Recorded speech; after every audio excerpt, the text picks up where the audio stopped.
Terus di waktu lagi latsar tiba-tiba ditagih lagi uang sebesar 350.000. Apalagi waktu itu tuh kita gaji selama 3 bulan belum dibayar. Saya bilang saya nggak ada uang banget. Saya kasih screenshot isi rekening saya, nggak ada. Di 500.000 aja nggak ada di rekening waktu itu. Jadi saya lapor aja di lapor.go.id. Dari situ ditelepon untuk menghadap ke kantor BKPSDM Pangandaran di Jalan Parigi. Suasana nggak enak lah. Saya dikepung 12 orang, saya di tengah dilingkarin gitu. Terus ditanya-tanya kan, kenapa ngelapor.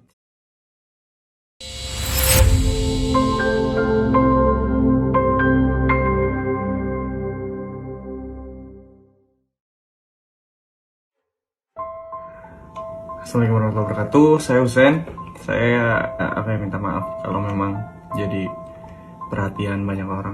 Saya cuma mau ngejelasin detailnya ya, kenapa saya bisa berani speak up, kenapa saya bisa berani untuk mengundurkan diri gitu. Awalnya tuh waktu Latsar 2020, setelah kita menerima surat tugas dengan detail anggaran yang sudah dibiayakan oleh negara, tiba-tiba hamin seminggu kita disuruh bayar uang transport. Yang bikin jengkelnya tuh nggak ikut sama rombongan. Kalau saya kan naik motor dari Pangandaran ke Bandung. Ada juga kan orang yang nggak bisa ikut karena lagi hamil atau lagi sakit, itu juga disuruh bayar. Makanya bagi saya jengkel aja gitu. Tapi ya udahlah, saya bayar pada waktu itu.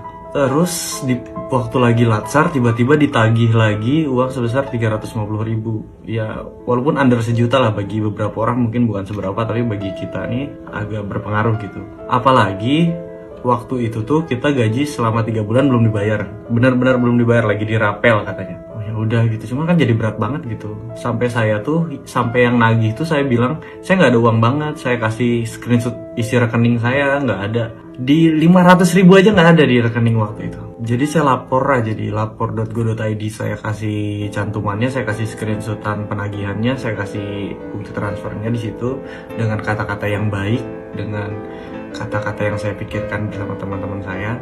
Nggak lama dari laporan saya kirim, tiba-tiba dicari siapa yang lapor, karena banyak yang dituding, kasihan. Saya nggak mau ngerugiin orang, saya ngaku aja bahwa itu saya ngelapor. Dari situ ditelepon untuk menghadap ke kantor BKPSDM Pangandaran di Jalan Parigi. Itu tuh wah, suasana kayak gimana ya, HP disuruh ditaruh di depan, terus suasana nggak enak lah. Saya dikepung 12 orang, saya di tengah dilingkarin gitu.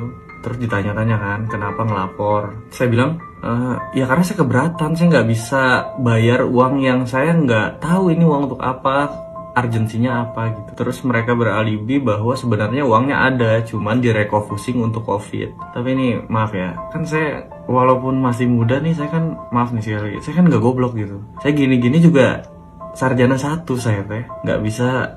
Kalau uang negara tuh, kalau perpindahan dana tuh pasti ada suratnya. Saya mintalah surat perpindahan dananya, mana Bu, biar saya laporin untuk nurunin laporan sebelumnya. Masuk akal. Mereka bilang beralasan lagi, katanya nah sebenarnya uang nggak ada, jadi karena kamu latsarnya waktu awal online tiba-tiba offline, jadi dananya belum disiapkan dari awal. Lah jadi berbeda sama argumen sebelumnya.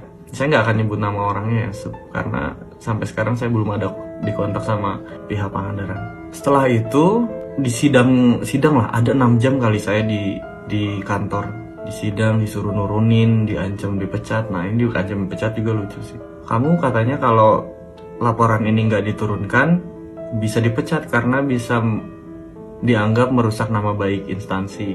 Saya bilang dengan polosnya, karena saya waktu itu masih umur 24 atau 25 gitu. Saya bilang, ya udah Pak, saya minta surat pemecatannya hari ini juga, kata saya. Dari situ bingung aja, mereka jadi ngancem ya, ngomong ke teman CPNS saya di satu sekolah, harusnya diawasin Husennya gini.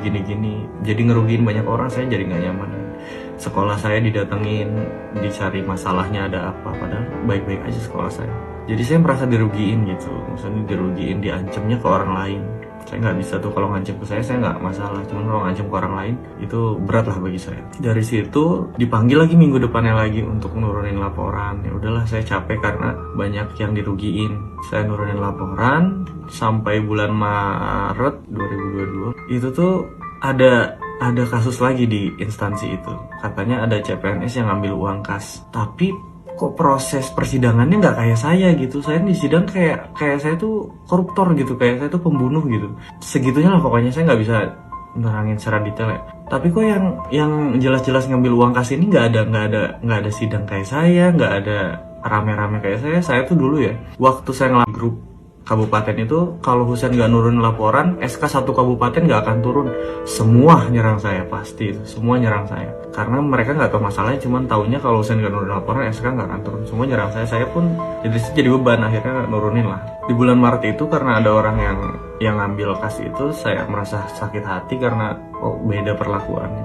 Dari situ saya cabut ke Bandung. Sampai Bandung setahun saya nunggu surat pemecatan nggak keluar. Ya udah, saya memutuskan untuk mundurkan diri aja. Berat sih, orang tua juga berat. Ibu saya nangis, saya juga bingung harus ngomong apa. Cuman ya mudah-mudahan ada rezeki lain gitu. Saya memohon banget ya untuk pemerintah Pangandaran, udahlah, orang-orang yang kayak gitu jangan dipakai terus gitu. Masa mau kayak gitu terus sih, udah tahun 2023 ini teh. Masa saya harus nyembah-nyembah biar nggak ada lagi kejadian kayak gitu, biar nggak ada lagi orang-orang kayak gitu. Malu gitu. Itu aja sih paling yang bisa saya sampaikan. Terima kasih banyak untuk atensi orang-orang di keluarganya.